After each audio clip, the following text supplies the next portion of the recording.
Candace praying for bad weather. Nobody likes you anymore.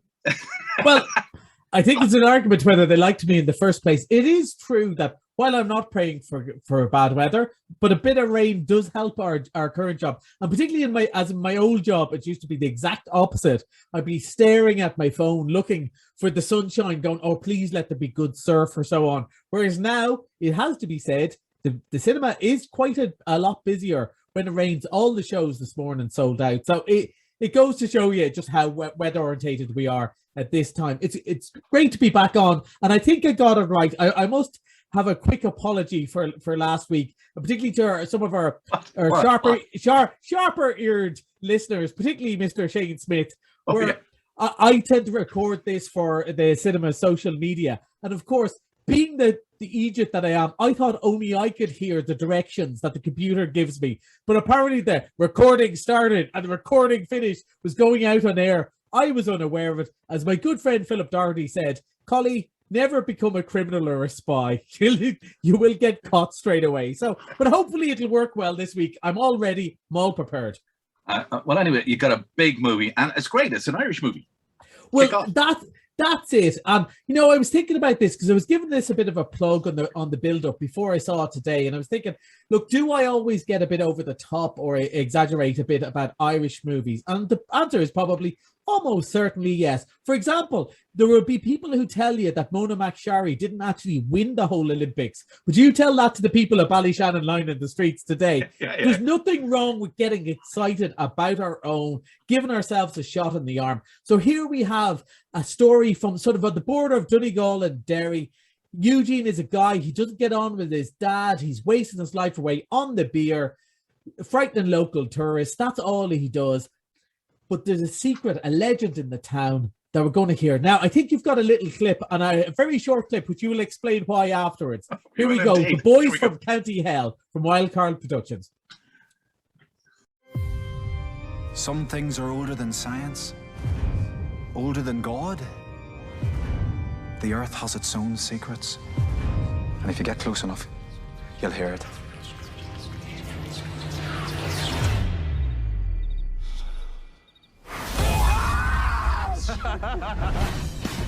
Haven't you guys got anything better to do? Nope. No, we don't. This land belonged to Abertag. He drained people's blood and drink it like water. Like Dracula. He drained people's blood and drink. We can't go any further. No. That's our limit. Yeah, of all that, they've done many good things making this movie. A clean trailer to help the likes of us wouldn't have hurt. It's probably the only mistake they've made, because I'm glad to say I really wanted to like this movie. And nervous is the wrong word, but I might be slightly anxious when I was watching this morning going, oh, I hope it's good, because I always like to be honest about it. Seamie, it's not good. It's great. I had such a good time with this movie. I think you get the sense from that trailer of the two movies that are going on. As Mark Kermode, my great movie hero, would say, the problem usually with horror comedies is they're usually neither scary nor funny. This is very much both. The humor is that sort of dry Northwest humor. Even the situation, it's so Donegal in that, like, he's there working with his father who doesn't get on. His father can't say a single good thing to him. Like, it was so Brian Friel. All I could think of it should be called Transylvania, Here I Come, which is, was a decent English joke for anyone who studied Philadelphia, Here I Come. Everyone else is going, oh, your man's lost it again already. So, you loved it, though. Yeah, it's set up so that this is the legend where Bram Stoker, Sligo's own Bram Stoker, this is where he got the idea for Dracula from, that the ancient legend of Abernathy was there and it's buried underneath the ground. All sorts of convolutions happen. Obviously, there's some people going, oh, yeah, it sounds funny, but I don't know. I don't really like the scary stuff. Or people who like the scary stuff thinking, yeah, but, they're just laughing and joking about it. It is both things, and they're really mashed together so well. It's already got like rave reviews from around the world, and they don't even get half the jokes, I reckon, because you will recognize so many people. As far as I was concerned, the father was played by my Uncle John, not literally, but basically it's my Uncle John. And seeing as his son Bartley often listens to this, I hope he doesn't swing the car over when it's weird. Trust me, Bart, go see it. It is funny. It is rude and sweary and quite gory. Like, there's no doubt about it. When the vampire gets people, it gets people. But even with all that, just that you're carried away with this world. I hope the director goes on to bigger and better things, but I wouldn't mind a sequel because that's how much fun it was.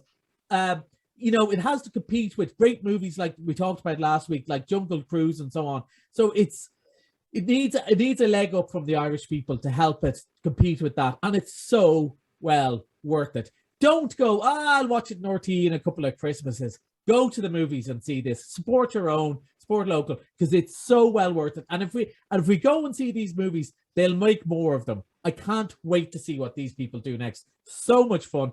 2 thumbs up. And the only reason it's getting 2 thumbs up is because they don't have a third hand. Otherwise, it would get 3 thumbs up. When's that opening? So it opens tomorrow, and it's shown for tomorrow, and hopefully it'll be around for a while and people will go and see it. So well worth it. Great way to spend a rainy weekend. So much fun.